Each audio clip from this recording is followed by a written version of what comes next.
마태복음 5장 13절에서부터 16절까지 시작.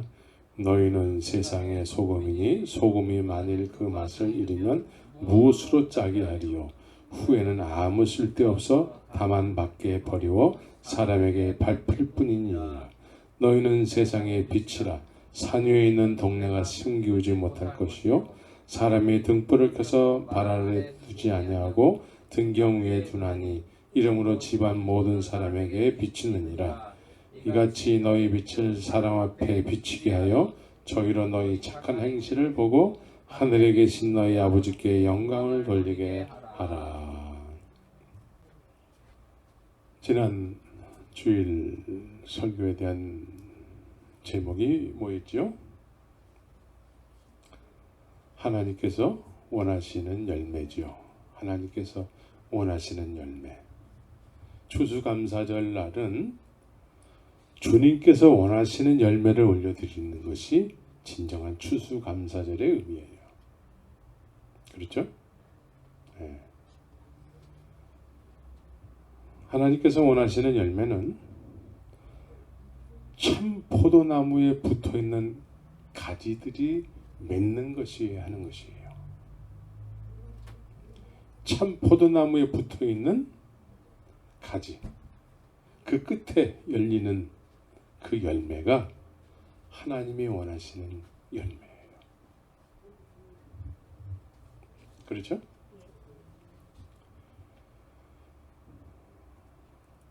참 포도나무에 붙어있는 가지에는 참 포도나무에서 공급되어지는 힘으로 인해서 그 가지 끝에 열매가 맺히는 거예요.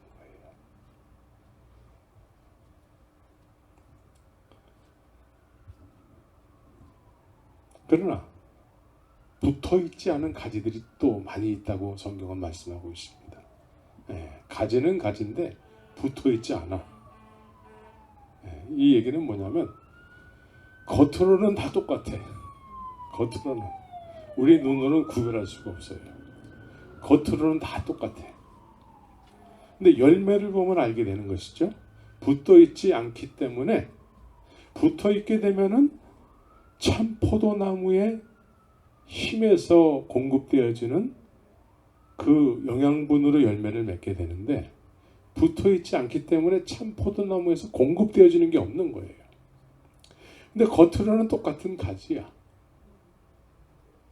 그러면 붙어있지 않은 가지에서는 뭐가 열릴까요? 사실은 하나님께서 원하는 열매는 안 열리는 거야. 근데 우리 쪽에서 봤을 땐 그래도 붙어있지 않지만 열매가 열릴 수 있어요. 우리가 볼 적에는. 어떤 열매가 맺힐까요? 자기의 열매가 맺히는 거예요. 자기. 자기. 자기가 하나님의 일을 했기 때문에 자기가 열리는 거예요. 그래서 하나님의 일을 자기가 하기 때문에 상황에 따라서 힘들 때는 힘들어서 불가능하다고 얘기를 해요. 잘 될 때는 어떡할까요? 자기의 특별한 열심과 방법으로 했기 때문에 잘 됐다라고 얘기를 하게 되는 것이죠. 그래서 붙어있지는 않지만 우리 눈에는 다 똑같은 가지야. 붙어있지 않는 가지에서는 자기가 열리는 거예요. 자기가 드러나서 자기가 열려요. 오늘날 교회 성장 세미나 왜 할까요? 교회 성장 세미나 여러분들이 참석 안 해봤죠? 그런데 교회 성장 세미나 이렇게 들어보면은 자기가 이렇게 이런 방법으로 했기 때문에 성장을 했다라는 거예요. 그래서 자기가 자꾸 드러나는 거예요. 그 세미나에 그 자기의 열매를 맛본 사람들은 나도 저렇게 해야 되겠구나. 그래서 이 세상에는 자기가 열린 그런 가지들이 참 많이 있습니다. 자기가 열린 가지. 그런 가지들 많이 봤죠? 예, 그래서 그런 가지들의 특징은 뭐냐면 고린도전서에 보면은 고린도전서 13장에 보면은 천사의 말을 하고 산은 옮길 만한 믿음이 있을지라도 사랑이 없으면 울리는 꽹과리가 같다라고 얘기한단 말이에요. 이 얘기는 우리가 쉽게 이해하기 위해서는 사랑이 없어도 산을 옮길 만한 믿음과 또 천사의 말도 할 수 있다라는 거예요. 그래서 이렇게 하면은 오늘날 큰 부흥이 있게 됩니다. 그래서 한국에 그렇게 대형 교회들이 생겨났는데 그 중에 다 그런 건 아니지만 제가 얼마 전에 이제 어느 PD 수첩인가 뭐 하여튼 오래된 건 것 같아요.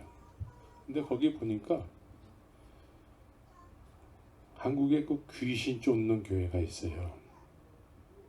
S교회라고. 그래서 막 귀신을 막 쫓으면 사람들이 막 뒤로 자빠지고 막 이런 게 귀신을 쫓아야 돼. 그 쫓는 거 자체가 나쁜 거 아니에요. 예수님도 귀신을 쫓았어요. 우리도 귀신을 쫓을 수 있어야 돼. 예? 근데 그렇게 해놓고서는 그 사람의 그 비리가 이제 동영상으로 또 나오는 거예요. 어디 뭐 무슨 어디 호텔에 어떤 젊은 여자 성도하고 둘이서 같이 들어가는 거예요. 그 복도에서 그게 찍혔어요.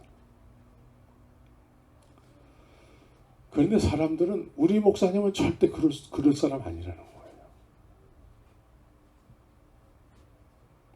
근데 그 아들이 또 그 목회를 이어받아가지고 또 그 아들은 또 가관인 게 50억 막 그렇게 일주일 내에 막 헌금을 하라고 막 또 강조를 하더라고요. 왜 그럴까요? 사랑이 없어도 그런 은사는 다 나타날 수 있다라는 거예요. 그런데 뭐가 열린 거예요 지금? 자기가 열린 거예요. 자기의 방법, 자기의 능력, 자기의 열심이 열린 것이죠.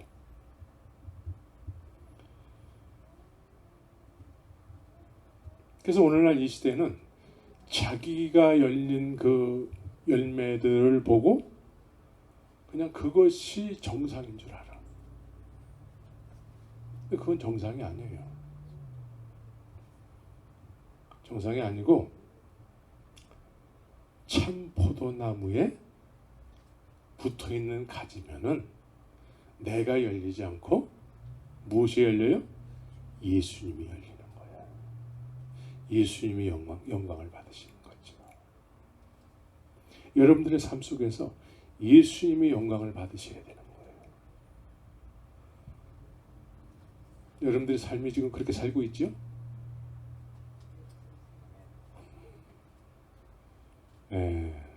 담대하게 아멘이 되어야 되는 것입니다. 지금은 그렇지 못할지라도 난 그렇게 살 거야. 주님이 나에게 그렇게 살게 하시기로 약속을 했어. 이런 말씀을 붙잡고 있어야 돼요. 내 힘으로 되는 게 아니기 때문에. 그래서 초대교회 사도행전은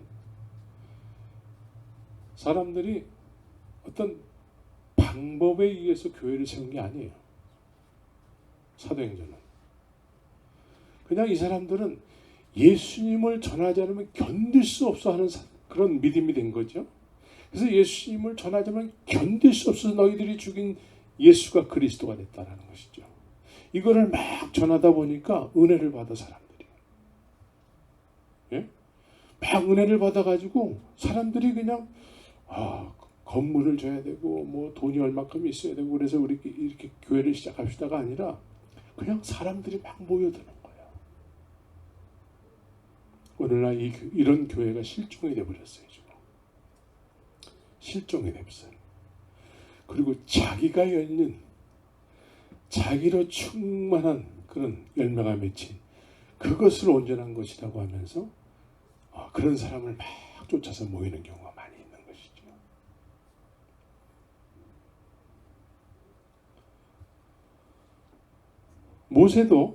모세도 하나님께서 그렇게 놀라운 은총을 주셨잖아요. 예? 호렙산 떨기나무라는 것은 황야에 이렇게 바람이 불면 막 굴러다니는 것들 있잖아요. 아무 쓸모없는 그런 풀들. 거기에 불이 붙은 거예요. 불이 붙은 거야. 여러분들은 이런 체험 못 해봤잖아요. 그런데 모세는 그런 경험을 했어요. 그리고서는 그런 경험을 통해서 하나님의 충만한 은혜를 가지고 애굽에 들어가게 된 것이죠. 그래서 전 세계적으로 모세 목사만큼 부흥이 큰 교회를 세운 그런 목사가 없어요. 예? 모세 목사만큼 그냥 이스라엘 민족 통째로 그냥 그렇게 부흥이 일어난 것이죠. 그러면 이제 하나님께서 일방적으로 모세를 막 사용하시기도 하시고 그러시는데 모세가 이제 물이 없을 때 반석을 이렇게 명화해야 되는데 내가 너희들을 위해서 우리가 너희들을 위해서 물을 내려. 내가라는 우리라는 단어를 썼어요. 아론 형제는 용감했다. 네? 그래서 내가 한다라는 거예요. 내가. 그래서 바위를 2번 막 친단 말이에요. 그것 때문에 하나님께서 모세에게 너는 절대로 내가 가나안 약속의 땅에 안 집어넣을 거야. 그 주님이 그렇게. 그래서 하나님께서는 내 영광을 사람에게 뺏기는 것을 그렇게 싫어하세요. 이건 분명히 여러분들이 기억해야 돼요. 내 영광을 사람에게 뺏기지 않겠다라는 것이죠. 근데 모세가 그걸 가르쳤어요. 모세가.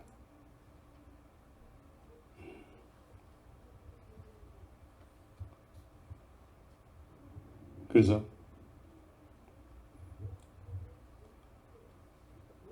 주님께서 원하시는 열매는 반드시 예수님께 붙어있는 가지가 되어야 되는 것이죠. 그러면 예수가 열리는 거예요. 예수가. 그래서 9가지 갈라디아서에 보면 9가지 성품이 나오잖아요. 9가지인데 그걸 단수로 얘기하고 있습니다. 단수. 예수님이 그리스도의 영으로 우리 안에 거하시면 예수님은 단수잖아요. 한 분이시잖아. 그분이 우리에게 거하시게 되면 9가지가 나타난대요. 거하시는 증거가 9가지로 나타난다는 거예요. 이게 내적인 성품이죠. 외적으로는 권능이 나타난다는 것이죠. 권능. 그래서 나를 믿는 자는 나의 하는 일을 저도 할 것이요. 이보다 더 큰 일도 할 수 있으리라. 믿습니까? 네. 여러분들이 이 말씀에 도전을 하시기 바랍니다. 도전을 하셔야 돼요. 그래서 아까도 얘기했지만 주님의 생각과 우리의 생각이 같아야 돼요. 베드로는 주님이 가시는 길에 나도 갈 수 있어요. 그런데 실제적으로 어떤 주님께서 십자가로 가시게 되니까 작은 계집아이가 너도 예수님 제자였잖아. 여기에 대해서 자기도 모르게 부인하게 되는 거예요. 부인하게 되는 거예요. 그래서 주님께서 인정하는 믿음의 사람이 돼야 돼요. 그리 아니하실지라도 내가 원하는 대로 안 될지라도 나는 주님의 길을 가겠습니다. 이것이 주님이 원하시는 믿음이에요. 구약 성경에 이 믿음을 가지고 있는 사람이 여러 사람이 있는데도 한 사람을 소개한다면 욥이라는 사람이 있어요. 욥은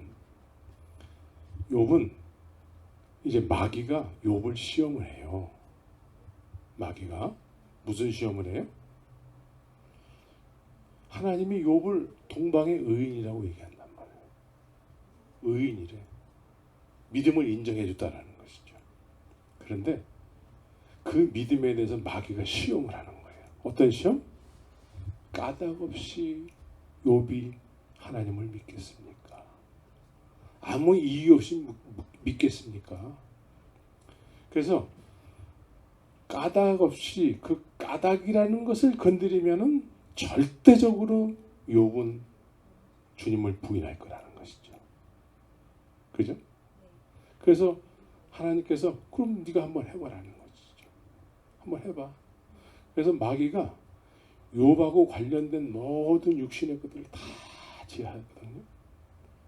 제하는데도 욥은 하나님을 배반을 안 하는 것이죠. 그리 아니하실지라도 나는 하나님을 섬기는 종이라는 것이죠. 하나님이 인정하는 사람이에요. 하나님이 인정하는 사람이기 때문에 마귀가 또 시험을 하는 거예요. 근데 베드로를 마귀가 시험한 것이죠. 그랬더니 베드로는 나 몰라 그랬던 것이죠. 그러니까 까닭 없이 믿어야 되는데 까닭이 있이 믿은 것이죠. 자기 생명에 위협이 되니까 부인하는 것이죠.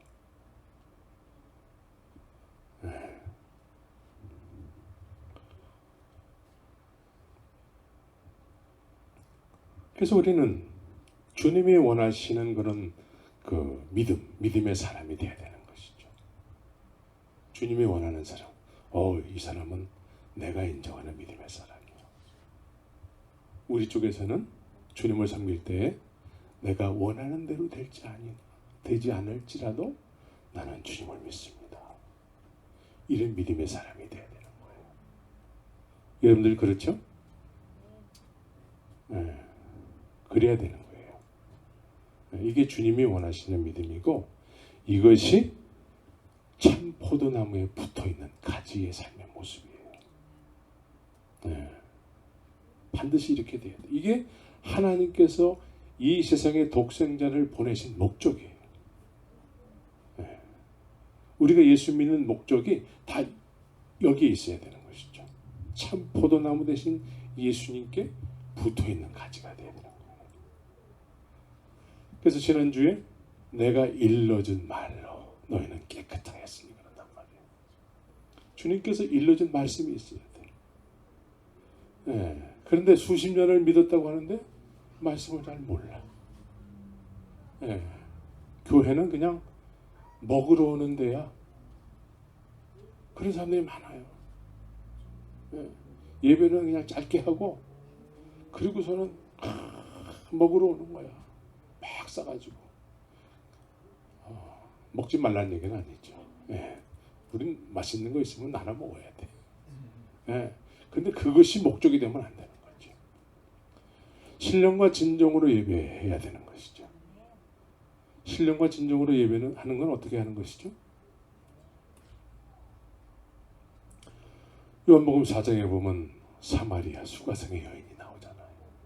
수가성의 여인은 마셔도 목마른 그 물을 깃기 위해서 나왔다라는 것이죠.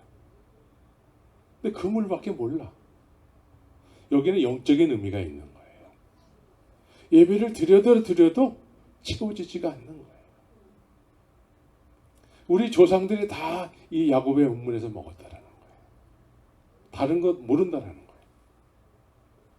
근데 예수님께서 다른 거 있어. 한 번만 마시면 목마르지 않는 생명의 물이 있어. 그러니까 이 수가상의 여인이 그런 물이 있으면 나에게 좀 한 번만 줘보세요. 한 번만 마셨으면 좋겠습니다. 그러니까 예수님이 뭐라고 말씀하세요? 우리가 쉽게 쓰는 의미로 이런 얘기 하잖아요. 맨입으로 안 돼. 그죠? 네 남편을 데려와. 그러니까 남편이 뭐예요? 그때까지 자기가 의지하고 살았던 모든 것을 얘기하는 것이죠. 회개해야지만 이 물을 먹을 수 있다는 것이죠. 그래서 이 여인이 결국은 내가 그리스도를 만났노라.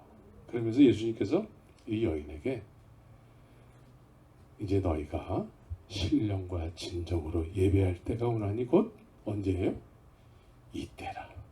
생명의 물 되시는 예수님을 온전히 알았을 때에 그렇게 알게 된 사람이 그분 앞에서 드리는 것이 신령과 진정으로 드린 예배라는 거예요. 그냥 교회라는 장소에 왔다고 해서 다 신령과 진정으로 드리는 예배가 아니라 그 영원히 목마르지 않은 그 물 대신 생명의 물 대신 예수님을 온전히 개인적으로 만나서 그 알게 된 그 예수님 앞에 이제 내가 마음을 다하였어. 그분을 영화롭게 하는 그 예배. 그 예배는 지금 이때라는 거예요. 예수님 앞에서 너 지금 이때야. 예배가 이런 것이죠. 근데 이거를 모르는 사람들은 어떤 예배를 드릴까요? 마셔도 목마를 수밖에 없는 그 물. 아예 옛날에도 다 그렇게 살았어. 옛날에도 다 그렇게 신앙생활 했어.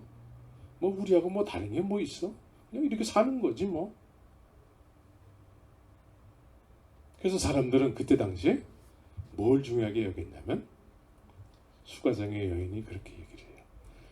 당신들은 예배할 곳이 예루살렘에 있다 하더이다. 우리 조상들은 이 산에서 예배를 드렸는데 당신들 유대인들은 예루살렘에서 드렸다. 그러니까 사람들은 이 장소의 개념이야. 마셔도 목마를 수밖에 없는 예배를 드리는 사람들은 특정한 장소에 가는 것이 예배라는 거예요.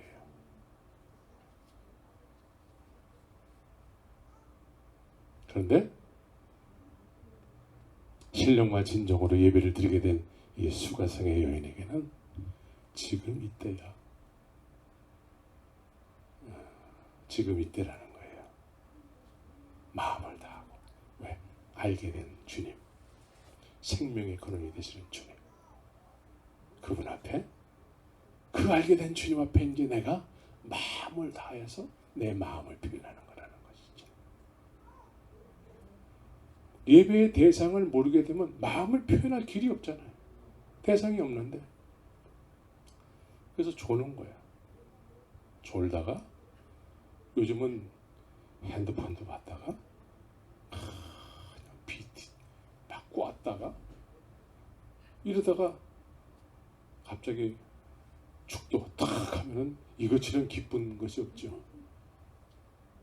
이러고서는 예배 끝났다. 이렇게 되는 것이죠. 신령과 진정으로 예배해야 되는 거예요. 내가 아는 예수님을 영원하게 하는 예배. 예수님을 아십니까? 이때는 힘차게 해야 돼. 힘차게. 예수님, 내가 예수님을 압니다. 예수님도 나를 아십니다. 이 쌍방간에 알미 돼야 돼. 쌍방간에. 일방적으로 나만 알면 안 돼요. 쌍방에 다 알아야 돼. 쌍방에 다 아는 것 같아요? 아멘. 힘차게 해야 돼. 힘차게 아멘 한다고 그래서 쌍방간에 알미 되는 건 아니에요, 사실은. 예? 이제 그렇게 알아야 되는 거구나 하면서 이제 그걸 위해서 우리가 주님 앞에 나가야 되는 것이죠.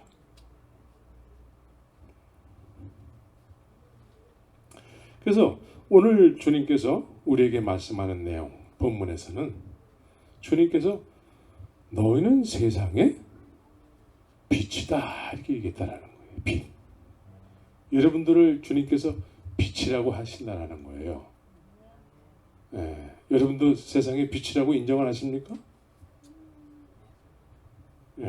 예수님께서 빛이라고 말씀하셨다라는 거예요. 제자들에게. 근데 제자들은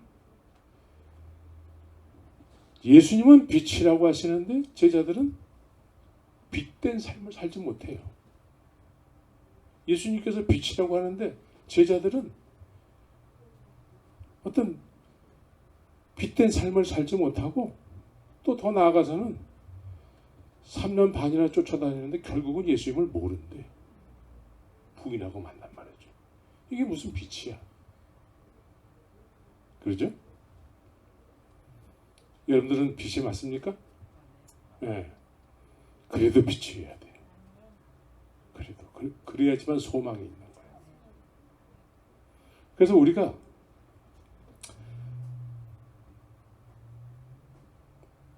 주님께서 인정하는 빛이라고 했을 때에는 우리가 사실은 빛된 삶을 살지 못하지만 빛이라고 여겨주셨을 때에는 그 빛, 주님을 소유해야 되는 것이죠. 주님은 빛이라고 하셨으니까. 주님을 소유해야지만 우리가 빛이 되는 거예요. 우리는 사실은 어둠이야, 어둠. 우리는 어둠이에요. 그런데 주님께서 이 어둠들한테 너는 세상의 빛이다. 그래서 정말 세상에 빛이 되기 위해서는 빛을 소유해야지 빛이 되는 거예요. 그렇죠? 빛을 소유해야 되는 거예요. 이것은 지난 시간에 참 포도나무의 가지로서의 어떤 삶을 사는 것과 같은 것이죠. 나는 빛은 아닌데 빛이 우리에게 소유하게 되면은 나는 어떻게 되는 것이죠? 빛의 가지가 되는 거예요. 빛의 가지. 주님은 이렇게 같은 맥락으로 말씀하신다는 거예요.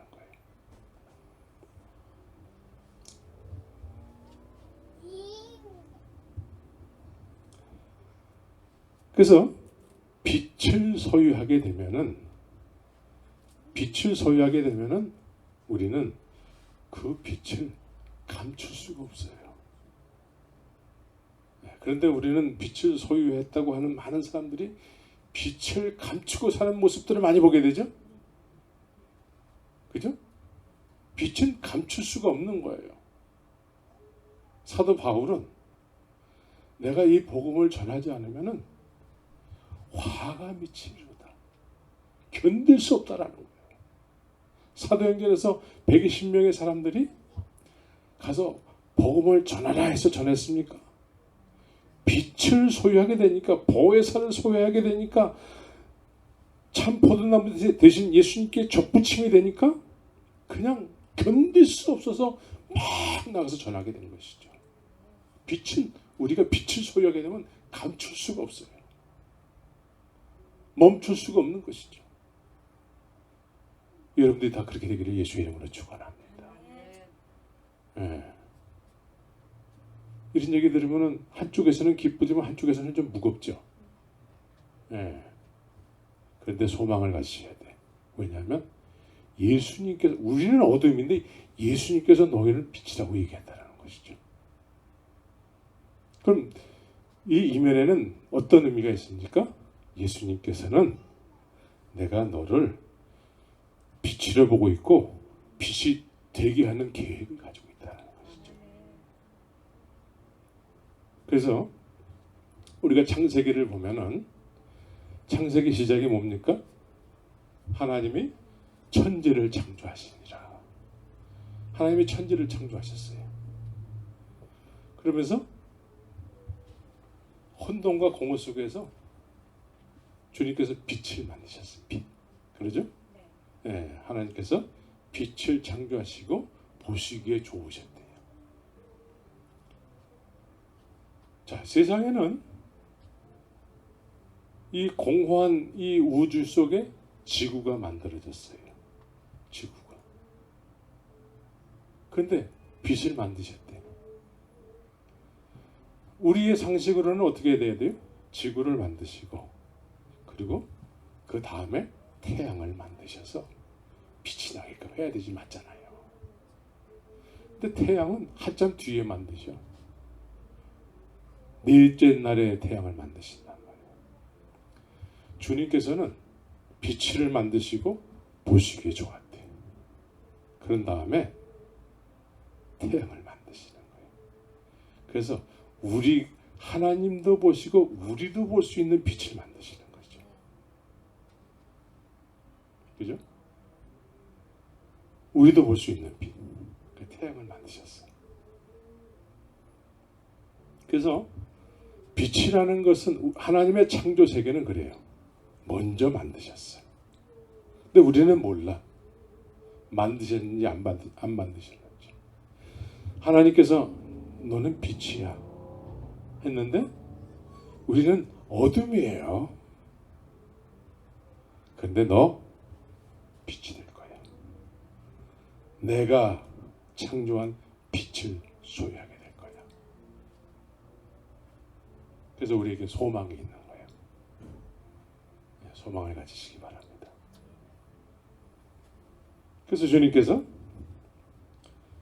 이와 같이 우리에게는 주님께서 먼저 보시고 거기에 맞춰져서 우리를 그렇게 소유케 하시는 것이죠.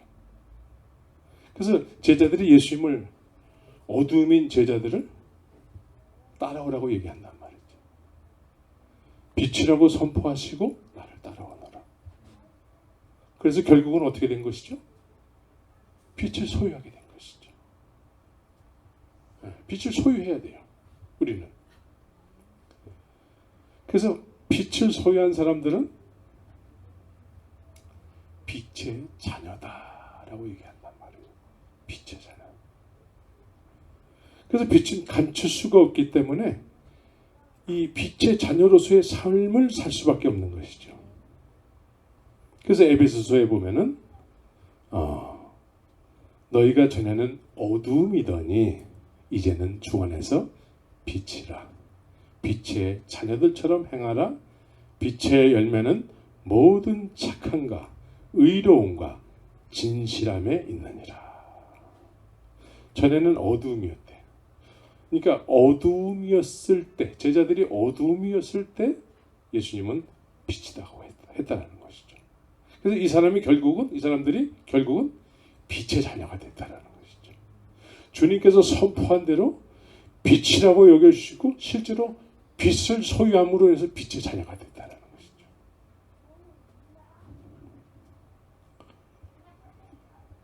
그래서 우리는 빛의 삶을 살아야 되는 거예요. 빛의 자녀로서의 삶. 근데 많은 경우에는 아까도 얘기했지만 자기가 열리는 거예요. 자기가. 빛의 가지가 돼야 되는데, 빛을 소유함으로 해서 빛의 가지가 돼야 되는데, 참 포도나무에 붙어있는 가지가 돼야 되는데 붙어있지 않게 되는 것이죠. 겉으로는 다 믿는다고 그래요. 겉으로는 다 믿는다고 그래요. 믿는다라는 대표적인 행위가 뭐가 될까요? 예수님을 믿는 대표적인 행위가 뭐예요? 교회 다니는 거예요. 교회 다니는 거. 모두가 다 교회 다니잖아요. 그래서 교회단을 다니면은 다 사람들은 다 예수님의 가지가 됐다고 얘기를 한다는 것이죠. 그런데 교회에서 왜 싸움이 일어나요? 왜 싸움이 일어날까? 붙어있지 않기 때문에 그래요. 참 포도나무 대신 예수님께 붙어있지 않기 때문에 자기가 열려서 그래요. 자기라는 열매가 열려서, 그래서 자기 뜻대로 돼야 되는데 자기 뜻대로 되지 않기 때문에 분란이 일어나는 거예요. 자기 뜻대로 되는 사람들이 있죠. 한국의 대형 교회들, 자기 뜻대로 된. 그래서 자기 뜻대로 됐다라는 의미는 뭐예요? 자기 마음대로 한다라는 것이죠. 그래서 자기 자식에게 물려주는 거예요. 자기 자식에게.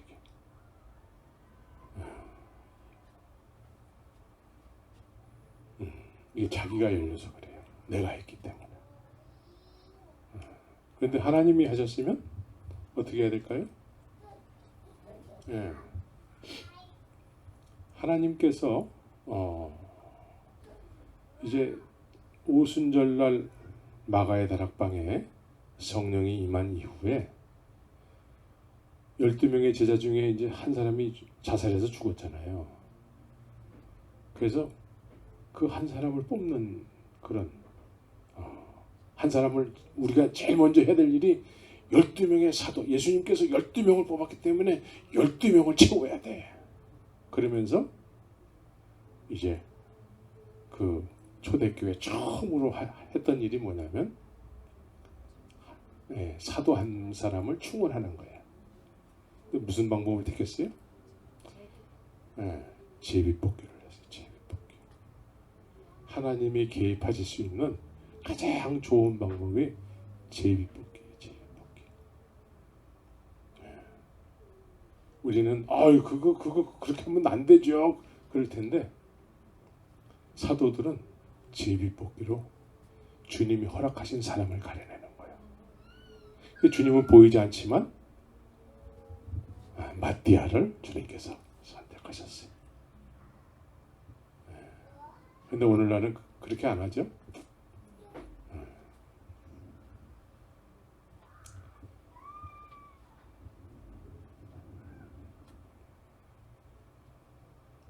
그래서 우리 자기가 자꾸 열리게 되면은 자기가 모든 것을 다 주관하려고 한단 말이죠. 자기가 주관하려고 그래요. 근데 교회는 그리스도가 머리가 되신대요. 그리스도께서 개입하실 수 있게 해야 돼요. 그죠? 근데 그리스도가 개입하지 못하고 사람이 그걸 주관을 한단 말이에요. 사람이.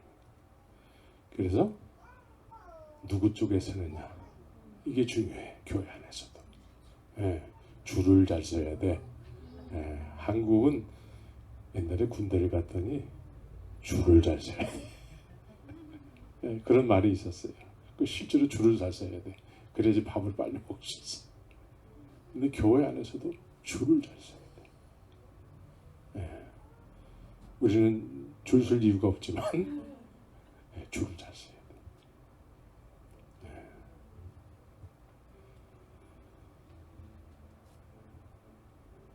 교회는 주님이 머리가 되셔서 주님이 주관하실 수 있도록 해야 돼요.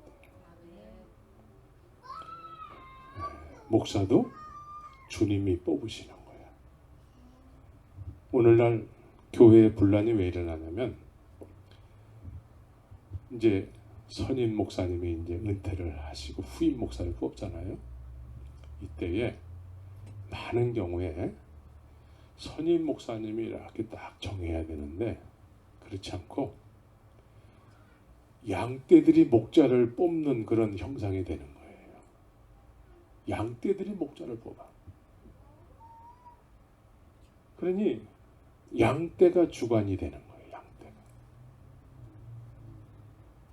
그래서 목자가 양떼를 쫓아가야 돼. 말 안 들으면 잘라버려요. 목자를 쫓아가는 양떼여야 되는데 양떼가 아니고 이제 염소떼가 되는 거죠. 말 안 들으면 들이박는 거예요. 그래서 말 안 들으면 법원에 갈 수 있어. 오늘날 비일비재하게 일어난 일이죠.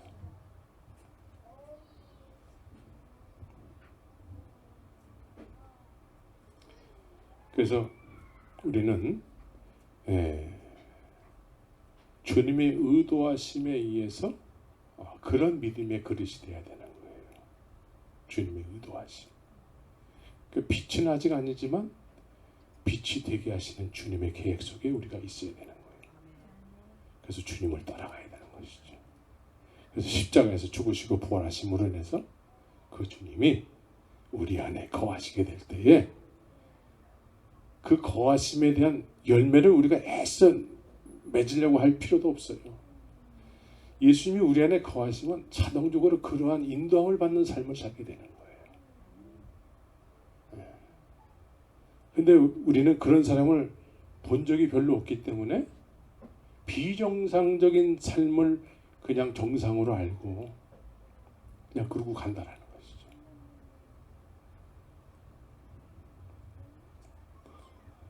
그래서 이 은사라는 것이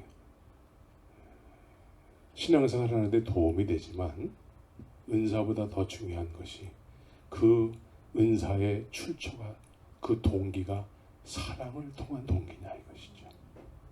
네가 사랑을 하느냐 이거예요. 사랑은 누구만 사랑이시죠? 사도 요한은 하나님은 사랑이시라. 하나님이 사랑이세요? 네, 하나님이 왜 사랑이세요? 네, 다른 사람 보지 말고 나 같은 죄인이라고 여겨졌을 때 하나님은 사랑이시다 라고 할 수밖에 없는 것이죠. 그런데 많은 사람은 내가 뭐 어때서? 나 신앙생활 열심히 하고 오랫동안 교회 다녔는데 뭐 헌금 잘 내고 뭐 이렇게 하는데 뭐 그러면서 스스로 죄 없다라고 여긴다는 것이죠. 이런 사람에게는 하나님이 사랑이 아니야. 당연히 은혜 베풀 자에게 은혜를 베푼 거야. 너가 이렇게 열심히 하니까 하나님이 은혜를 베풀었죠.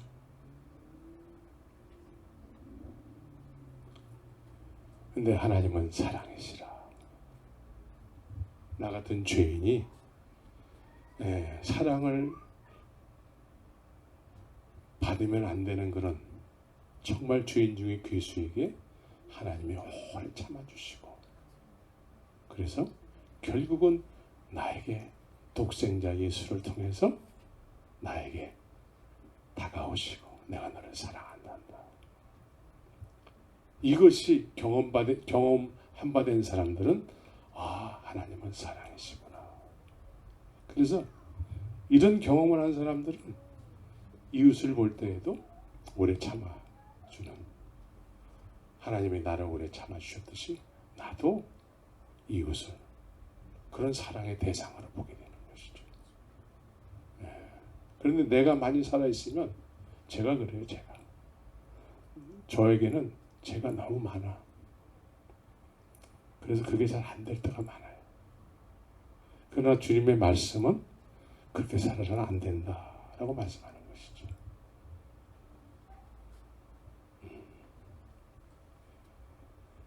그래서 이 은사라는 거, 사랑은 없는데 은사가 많이 나타난다는 거, 이것은 구약에도 그런 개념들이 많이 있었어요. 구약에는 구약의 특징은 뭐냐면 구약에 성령의 역사가 있었을까 없었을까요? 구약에 성령의 역사가 있었습니다. 그리고 특정한 하나님의 사람들을 통해서 하나님의 말씀이 선포되기도 했었어요. 그래서 이 구약의 사람들은 성령의 역사가 이렇게 아주 이상하게 나타날 때도 많이 있었단 말이죠. 뭐 엘리사가 왕에게 화살을 이렇게 땅바닥에 치소서 그러면은 아람을 전쟁에서 이길 것입니다. 이런 얘기가 있단 말이에요. 그죠? 그러니까 우리가 이해할 수 없는 어떤 성령의 역사가 있었어요. 화살을 막 5번을 쳤으면 계속 이겼을 텐데 3번만 쳐가지고 3번만 이길 거예요. 그렇죠? 이렇게 하나님께서 이렇게 성령의 역사로 또 특정한 사람을 통해서 말씀하시기도 하고, 그래서 구약의 사람들은 하나님의 은혜를 받았는데 하나님의 은혜를 충만히 받는데도 불구하고 뭘 만들어요? 우상을 자꾸 만드는 거예요.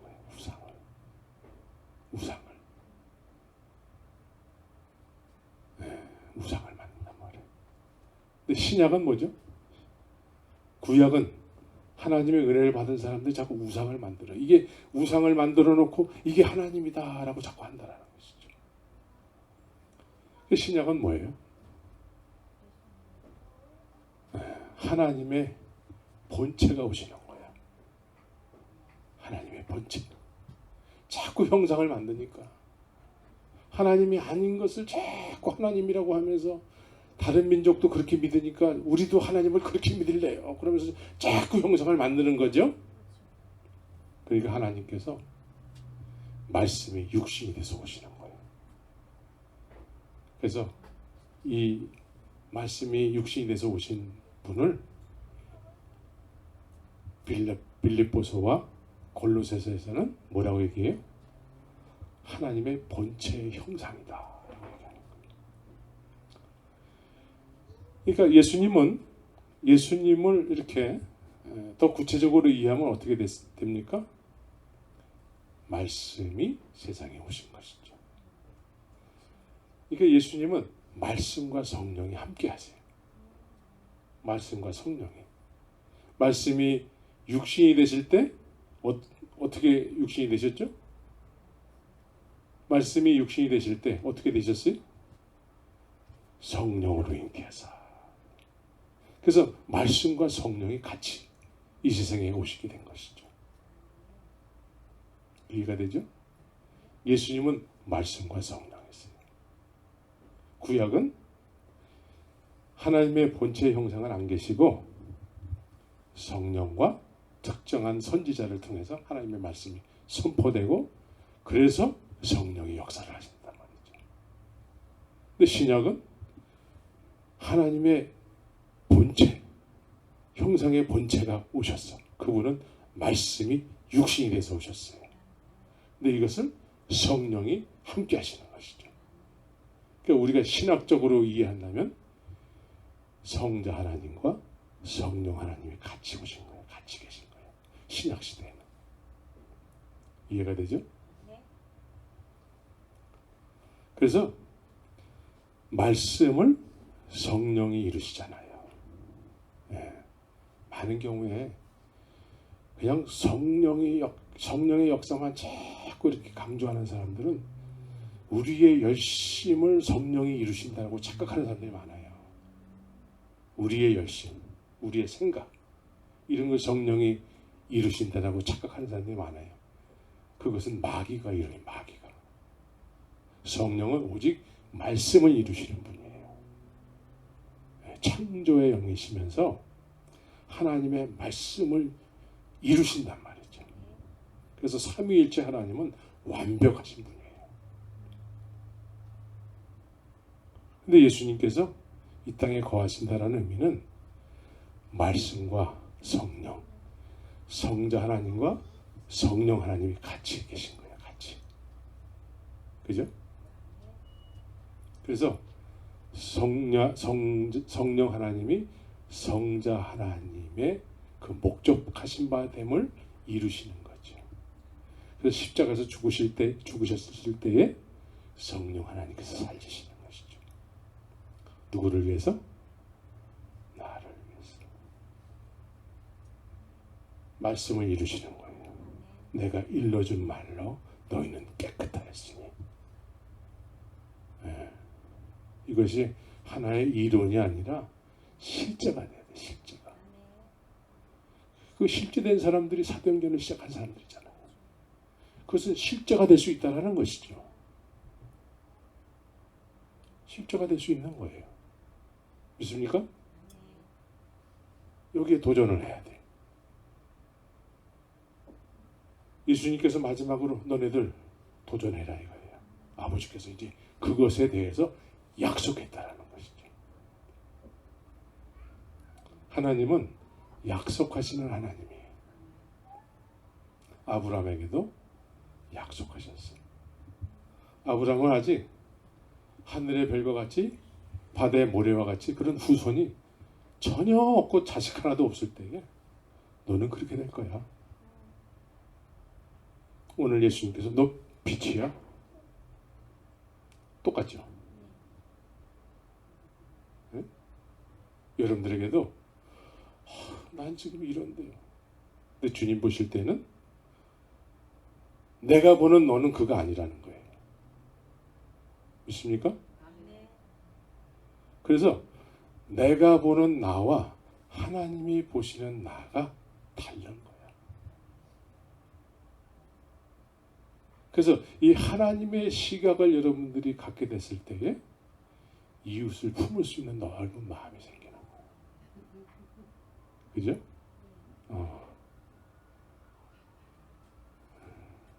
이것이 믿음이라고 얘기하는 것이죠.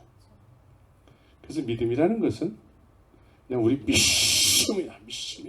주의 믿습니다 해서 이거의 믿음이 아니라 믿음이라는 것은 이런 거야.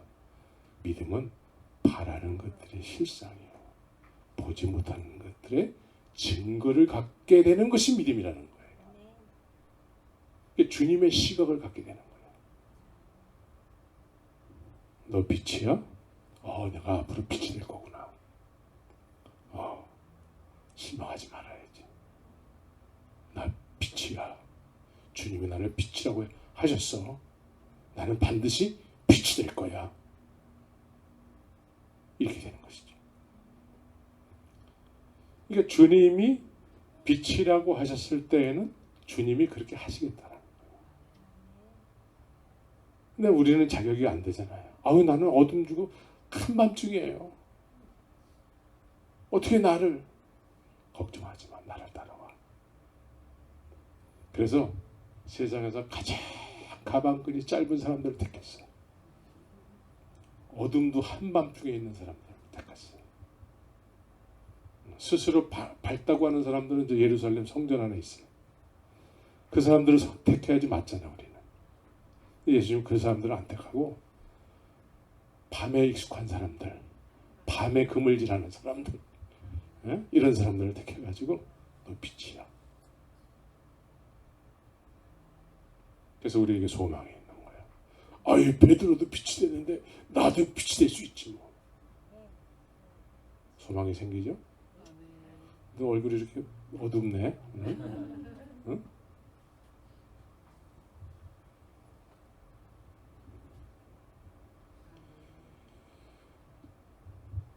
그래서 성령 하나님과 성자 하나님이 이 세상에 함께 계심으로 인해서 이 세상 모든 인류를 위해서 하나님의 온전하신 뜻을 이루신 것이죠.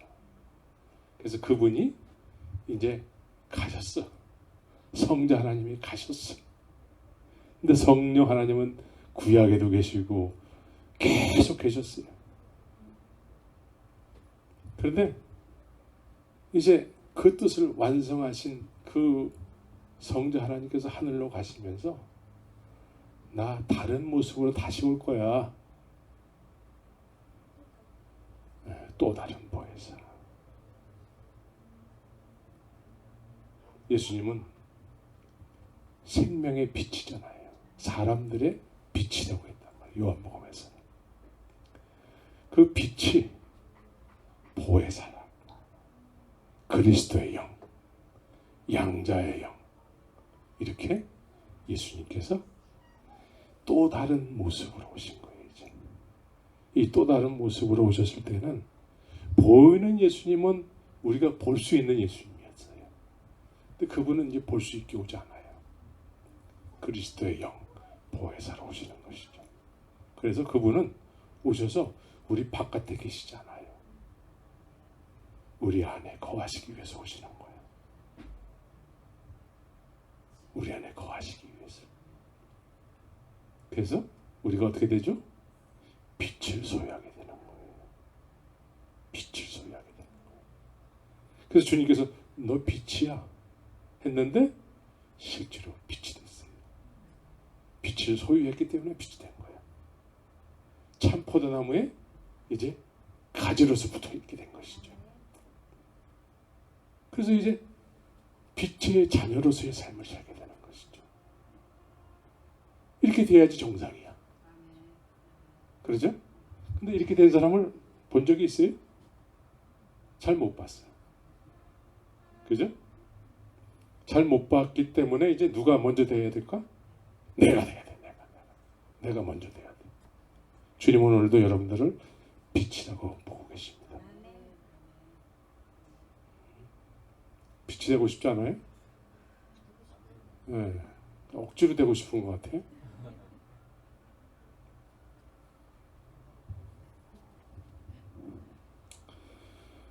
그래서 요한 1서에 보면은 빛이 된 자들에게 대해서 요한 사도는 이렇게 얘기해요.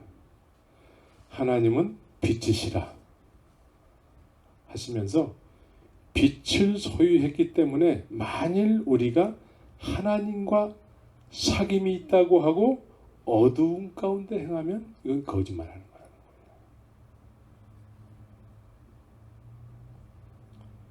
진리를 행치 아니함이거니와 저가 빛 가운데 계신 것 같이 우리도 빛 가운데 행하면, 행함이 없는 믿음은 죽은 믿음이잖아요.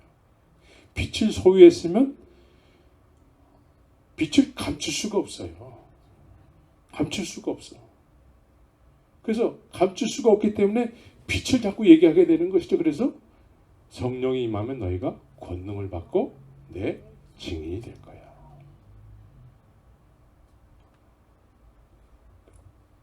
그런데 오늘날은 빛을 소유했다, 빛이라고 얘기하는데 어두운 가운데 행하면서 빛을 소유했다고 하는 사람들이 많다는 것이죠. 네. 그래서 이건 거짓말하는 거라는 거예요. 피해갈 수가 없어요. 성경은 우리를 피해갈 수 없게 만드는 것이죠. 아, 내가 거짓말장이구나. 네. 그래서 저가 빛 가운데 계신 것 같이 우리도 빛 가운데 행하는 삶을 살 수밖에 없는 그런 삶을 사는 사람이 빛이 된 사람이라는 것이죠. 예수님을 증언하는.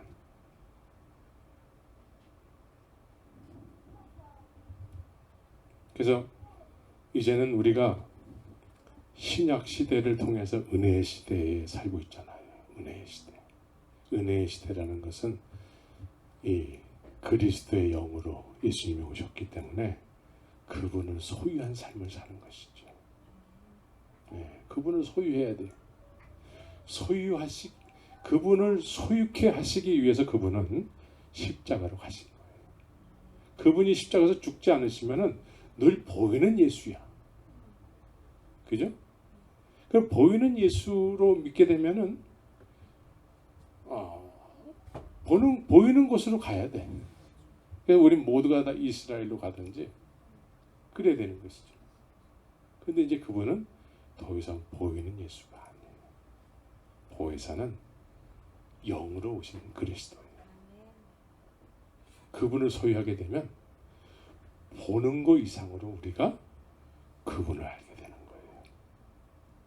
그분을 알게 된 사람은 신령과 진정으로 예배하는 사람이 되는 것이죠. 네, 그분을 알기 때문에. 그래서 그분을 알기 때문에 그분을 소개하게 되는 것이죠. 소개하는 거예요. 증인의 삶이죠. 네. 세례 요한이 아무도 예수님을 알아보지 못하는 때에 세례 요한이 성령의 감동 감화하심으로 예수님을 알아봤어요. 그리고 세례를 주게 됐지요. 성령의 역사는 그분을 알아보게 하는 거예요. 네. 그분을 알아보게 된 사람은 그분을 따라가게 되는 것이죠. 그분은 우리를 변함없이 내가 너희를 위해서 십자가에서 죽고 부활했다는 걸 증거하게 되는 것이죠. 2000년 전이나 2000년 후나 그래서 동일하게 그분을 증거하게 되는 거예요. 그리스도의 영에 의해서. 그분이 반드시 여러분들 안에 계셔야 돼요. 그분이 안 계시면 우린 종교인이 돼요. 종교를 만드는 거예요. 겉으로는 가지인데 붙어있지 않는 가지. 붙어있지 않는 가지는 사람들이 모아다가 다 불에 태워버린대요. 그래서 소금이 짠맛을 잃어버리면 사람들에게 밟히는 거예요. 오늘날 막 밟히잖아요. 지금 막 밟힌단 말이에요. 이 세상은 또한 지금 어두움이에요. 어두움이죠. 빛이라는 것은 어두울 때 존재하는 거예요. 빛을 소유한 사람은 이 어두울 때 감출 수가 없는 삶을 사는 거예요. 맞죠? 우리 실력으로는 안 돼요. 그분을 소유했을 때 가능하게 되는 거예요. 왜? 그분이 하시기 때문에. 그래서 우리가 주님이 하셨구나. 이것이 가지가 돼서 참 포도나무를 증거하는, 영광을 돌리는 삶을 살게 되는 것이죠. 우리 모두가 그러한 진짜 믿음의 삶을 이 시대에 보여줘야 돼요. 지금 어둡잖아. 지금 한밤중이란 말이지. 한밤중인데 주님께서 너 빛이야 라고 말씀하신다는 거죠. 너 나를 소유해야 돼. 나 너에게 소유한 바 되기를 원해. 이게 주님 말씀하시는 것이죠.